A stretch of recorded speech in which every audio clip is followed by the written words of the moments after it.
Grand Maghreb, de l'Afrique du Nord. Et il l'a très bien dit. Donc, Mufti Zakaria, on l'a réduit en Algérie à être uniquement l'homme de Qassamen. أصرنا شخصية إنسان عظيم فقط بنشيد قسما. Alors je vous le dis, parce que je me suis plongé un moment pour essayer de lire l'histoire de l'homme. Je le dis avec toute la sincérité et avec toute cette clairvoyance que l'homme est plus grand que sa poésie. Et on a réduit l'homme uniquement à sa poésie et une seule poésie. Alors que l'homme, il a traversé tout le mouvement indépendantiste national depuis 1925.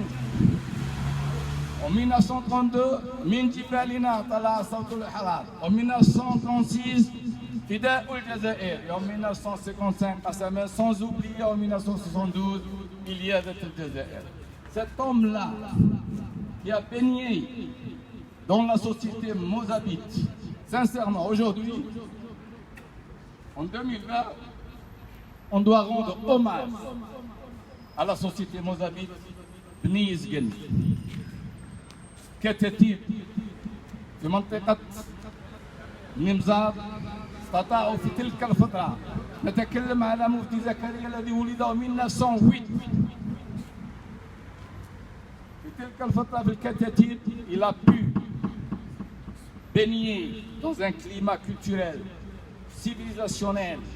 Sa personnalité elle était pétrie par cette société-là mozabite qui a pu former en lui le futur révolutionnaire qu'il est devenu. On ne peut pas, en quelque sorte, faire l'économie de cette période enfantine jusqu'à l'âge de 10-11 ans lorsqu'il était formé du Katatif mozabite.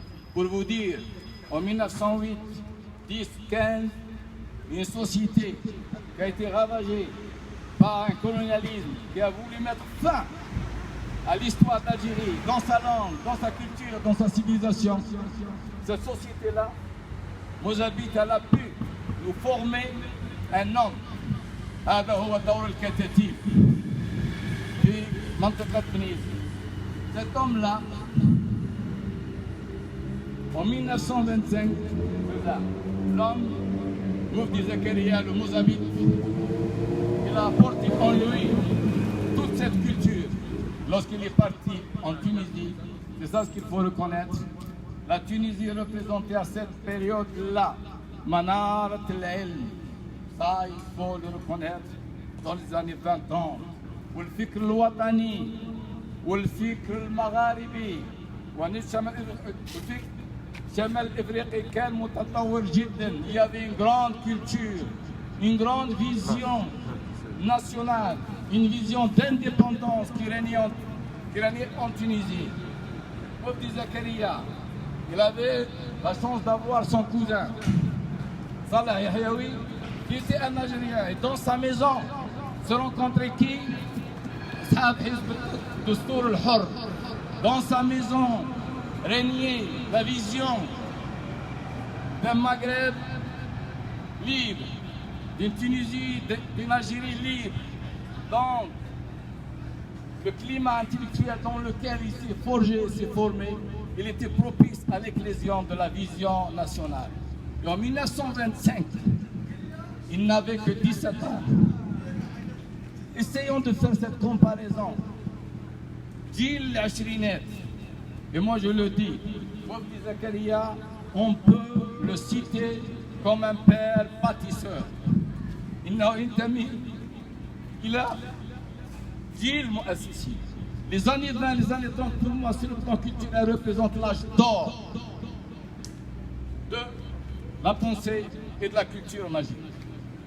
À cette période-là, il y avait tous les courants, toutes les visions, même dans le Maghreb.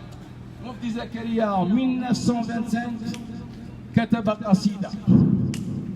والقصيدة التي كتبها, imaginez ceci, un Algérien qui va en Tunisie, et n'oubliez pas ça, التلفيق الخلدوني، ابن خلدون يقول لك في مرحلة من مراحل التاريخ عندما تعيش في بيئة ما تلك البيئة لا تقدم لك ما تحتاجه لكي تتطور فكريا، عليك أن تتنقل من مناخ فكري إلى مناخ فكري آخر.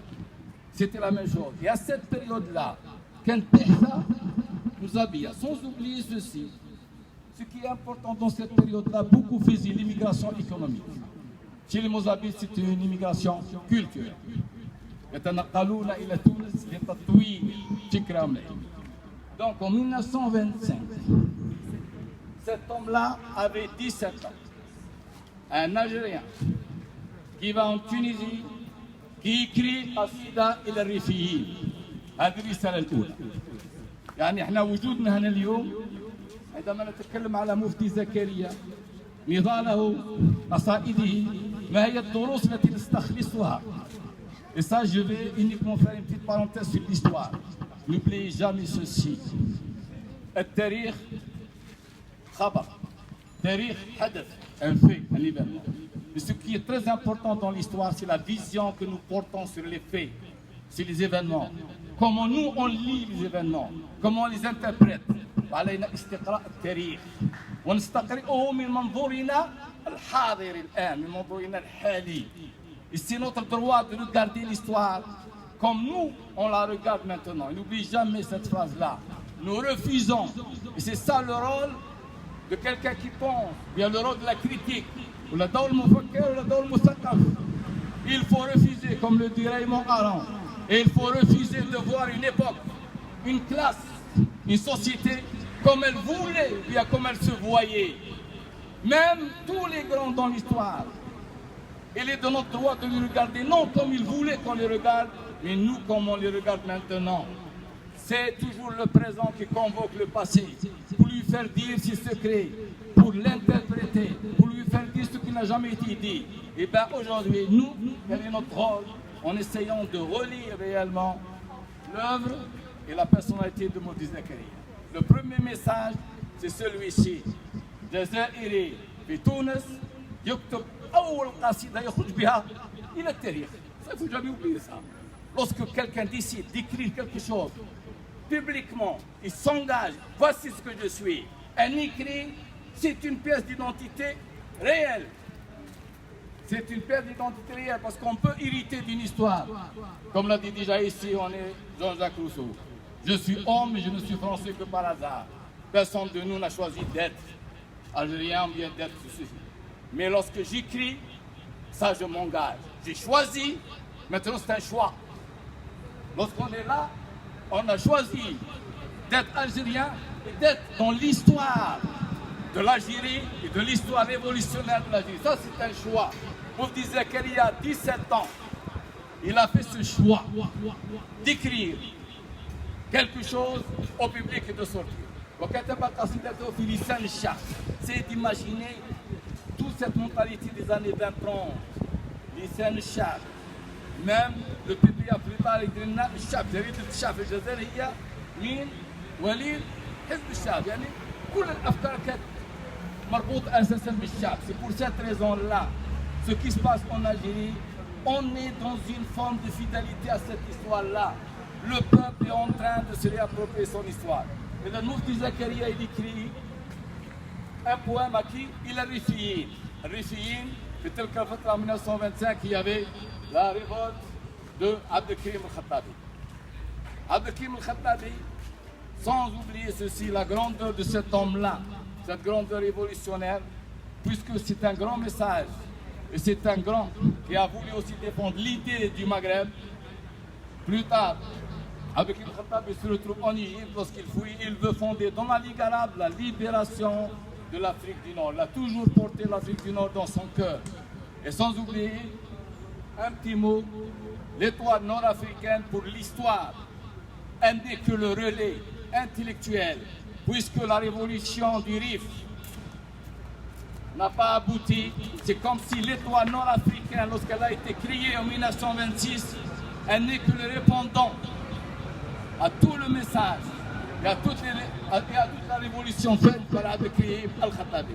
C'est comme si l'étoile nord-africaine et toute cette époque-là s'inscrivait dans la vision de la libération du Grand Maghreb. C'est pour cette raison que Mufti Zakaria a toujours porté l'idée de la libération du Grand Maghreb comme étant sa véritable identité. La patrie de Mufti Zakaria restera toujours l'Afrique du Nord ou bien le Grand Maghreb.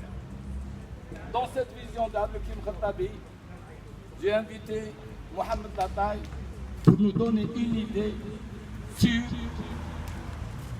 la place qu'occupe, malheureusement il est ignoré, Abdelkrim Khattabi. Abdelkrim Khattabi n'est pas uniquement une histoire marocaine, c'est l'histoire de l'Afrique du Nord, c'est notre histoire commune.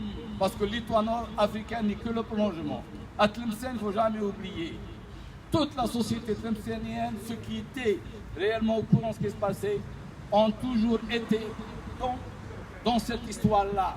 Ils sont sortis pour dire non à l'occupation, pour dire non à l'occupation française du Maroc ou bien surtout à cette guerre-là.